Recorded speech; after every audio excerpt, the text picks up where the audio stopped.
السلام عليكم ورحمة الله وبركاته. ازيكم عاملين ايه؟ يا رب تكونوا بخير.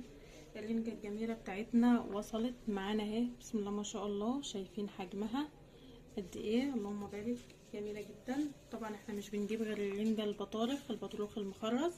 شايفين حجمها تقريبا الثلاث حبات بيعملوا كيلو او 980 970 جرام حاجة كده يعني.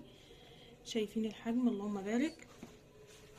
الرنجة طبعا انتوا عارفين ان انا مش بجيب غير البطروخ المخرز اهو. شايفين كمان النخشوش بتاعها، بسم الله ما شاء الله، نضيف من جوه ازاي. نحاول بقى نفتح واحدة كده معاكم نشوف شكلها عامل ازاي. بسم الله الرحمن الرحيم.